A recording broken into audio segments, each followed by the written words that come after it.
Muy bien, muy bien, muy bien. Qué bien, qué bien. Qué hermosa canción, Con Cristo. Grupo muy bueno ese grupo. Grupo Null. Qué interesante. Pues cambiando un poquito la tonada, hermano que me escucha, vamos a dialogar en este momento un poquito sobre el Espíritu Santo. Espíritu Santo del griego paráclito. Y el Espíritu Santo, vamos a tocar un poquito cierto tema sobre el Espíritu Santo dentro de la iglesia y vamos a ver cómo sale, bendito Dios. Brevemente, esta palabra del griego paráclitos, pues se define literalmente como abogado. ¿Qué es el Espíritu Santo? Es el abogado, nos dice el Señor. Cuando el Señor le promete a los apóstoles, le voy a rogar, o he rogado para que el Padre le envíe el Espíritu Santo, le está diciendo para que les mande el abogado. Un abogado que hablará por parte mía, según el Señor, que hablará de parte mía y que hablará por ustedes para que sepan qué decir. Hola Evelyn, un abrazo. Jesús le dice a los apóstoles para que mi Padre le envíe el Espíritu Santo para que ustedes sepan qué decir y qué hablar. Por eso cuando los apóstoles estaban en los tribunales no podían refutarlo, no podían rebatir con ellos porque tenían la sabiduría de Dios, el Espíritu Santo, el paráclito, el abogado. Pero ese abogado no solamente era que iba a hablar a través de ellos, sino que iba a ser el abogado ante Dios, ante el Padre. Pero ese Espíritu Santo a la misma vez, mire lo que nosotros decimos, ¿verdad? Señor y dador de vida, que procede del Padre y del Hijo, que con el Padre y el Hijo recibe una misma adoración y gloria. Señor y dador de vida, es el Espíritu Santo. Ahora bien, ¿por qué yo quiero hablar de este tema del Espíritu Santo? ¿Por qué? Aquí va. Porque algunos me dirán, la iglesia está en crisis y está en crisis. La iglesia está, usted se fija de todo lo que está pasando hoy en día. La gente de aquí, de Brooklyn y Queens, usted se fija de lo que está pasando aquí, nuestra diócesis. Sin embargo, el Espíritu Santo está en la iglesia. Me decía alguien a mí que ya la iglesia está pasando por su peor momento de la historia. Este no es el peor momento en la iglesia de la historia, no lo es. Cuando la iglesia estaban allá los Borgias, aquella familia burócrata que era lo que gobernaban la iglesia y los papas, los Borgias, usted ha visto ahí ya aquella serie que pasaba en HBO de los Borgias, y era un momento donde la iglesia estaba en crisis realmente, en una crisis enorme, profunda. Sin embargo, la iglesia sobrepasó eso, pasó esa generación y sigue adelante. Cuando la iglesia estaba antes de la mal llamada reforma de Lutero, la iglesia estaba viviendo en un tiempo de opulencia terrible, horrible. El tiempo, un poquito más atrás de la historia, en el año 1200, en el tiempo Francisco de Asís, la iglesia vivía, era prácticamente una iglesia para los ricos y de los ricos. Mas sin embargo, porque el Espíritu Santo ha estado siempre en la iglesia se ha sostenido. La iglesia es en su conjunto con el Papa y los obispos y nosotros los fieles. Se puede equivocar un obispo, se puede equivocar un papa, pero se equivoca esa persona individual, pero no la iglesia en sí. Porque la iglesia es más que un obispo, más que el sacerdote, es más que un papa. Y la iglesia está siendo llevada y dinamizada por el Espíritu Santo, por el abogado. Dice Jesús en su palabra, Él lo conducirá a la plenitud de la verdad, a la verdad absoluta, lo llevará el Espíritu Santo. Y cada vez que han visto grandes conflictos en la iglesia, cada vez que han visto grandes conflictos en la iglesia donde hay dudas, donde han visto momentos de lagunas, el Espíritu Santo siempre ha dado su luz. Y ha dado la luz y ha iluminado a tantas personas, tanto laicos como oficiales de la iglesia, porque el Espíritu Santo siempre dinamiza. El Espíritu Santo ha sido tan fiel en la iglesia que mire, ahí el Espíritu Santo siempre ha suscitado a santos, grandes santos, como Santa Teresa de Ávila, como San Juan de la Cruz.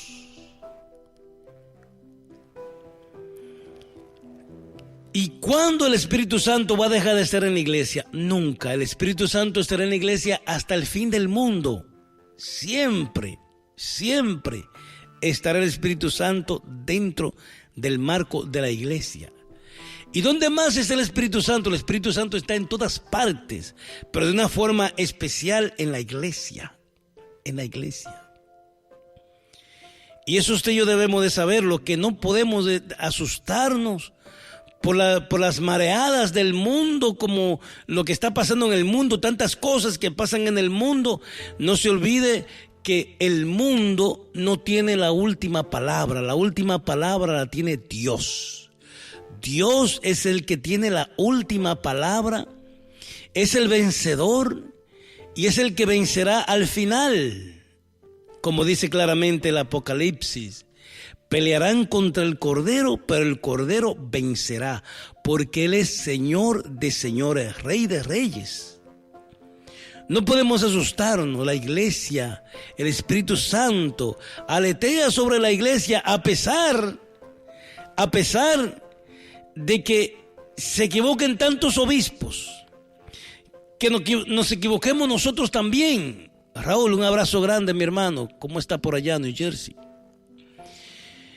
Te equivocas tú, me equivoco yo, se equivoca aquel, pero la iglesia siempre se mantendrá porque Jesús lo prometió.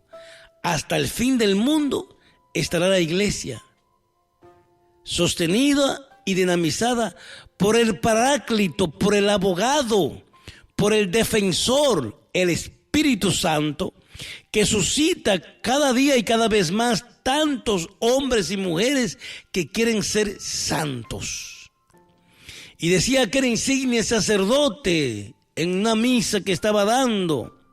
Y decía ese sacerdote con tanta seguridad, de nombre reservado: yo estoy más que seguro que ahí entre el pueblo, entre ustedes, hay muchísima gente santa. Es así, porque la función del Espíritu Santo es santificar a los que quieran ser santos, a los que quieran convertirse genuinamente, auténticamente al Señor.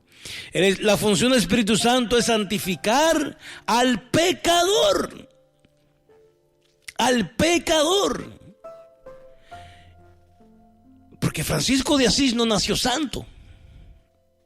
San Pedro, San Pablo y todo el orden de santos que tenemos canonizados dentro de la iglesia, más los que no están en el canon de la iglesia, fueron hombres y mujeres pecadores como tú y como yo. Pero que el Espíritu Santo lo santificó, lo purificó. Y hoy en día hablamos de ello. Es la función del Espíritu Santo en la iglesia. Por eso no debemos tener miedo. No debemos tener miedo de los escándalos que hay, en las maremotos que hay. Fíjese lo que pasa. Como decía mi amigo el padre Michel Rosario Vargas, dicho sea de paso. Cuando cae un árbol, hace mucha bulla. Un árbol se cayó. Pero cuando están subiendo, cuando están germinando miles y miles de semillas, no hacen bulla y nadie lo nota. Nadie lo nota. De igual manera trabaja así el Espíritu Santo en el silencio. Usted ve que parece como que el Espíritu Santo como que está durmiendo dentro de la iglesia, pero no, ahí está el Espíritu Santo actuando. De igual manera como actuó Jesús. Jesús que estaba en la barca, durmiendo allá debajo, y arriba la barca se estremecía y se movía. César, un abrazo, y la barca se movía de un lado a otro, y los mares empujaban la barca, y las aguas empujaban la barca, y los apóstoles llegan y le dicen a Jesús: pero Señor, ¿no te das cuenta que nos estamos hundiendo? Le dijeron los apóstoles: nos estamos hundiendo, Señor. ¿Cómo tú duermes tan tranquilamente?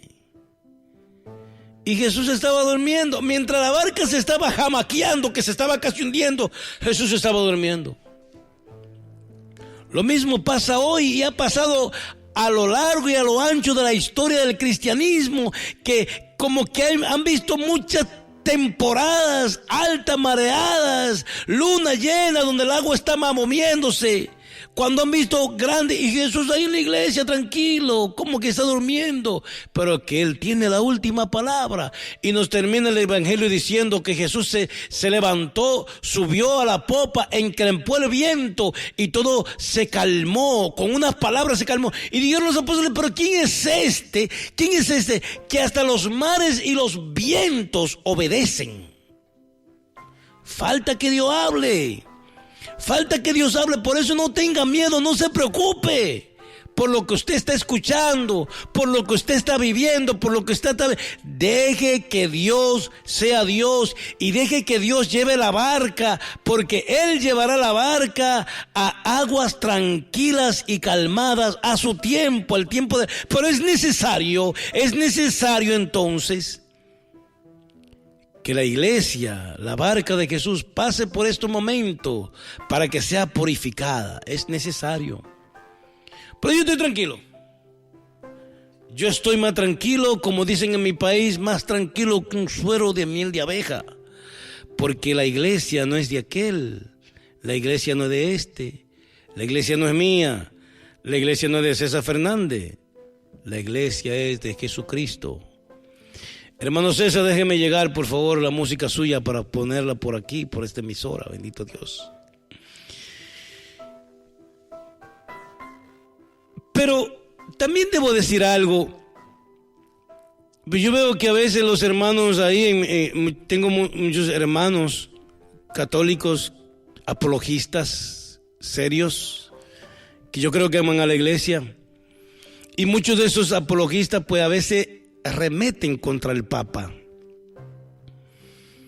Y hay como una especie de por todo lo que estamos viviendo en estos tiempos de 2002 para acá, pues la gente como que ha perdido cierto respeto y ahora se ha colado una ola de decir pues que el último Papa era el Papa Benito XVI y como que ya este Papa no es un Papa legítimo. Bueno, mire, este Papa es legítimamente es el Papa porque los obispos votaron por él a través del Espíritu Santo en aquel cónclave que se armó. Es el Papa.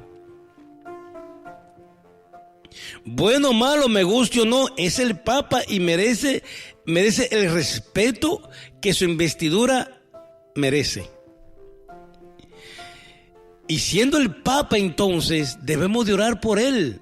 Y me encuentro que algunos apologistas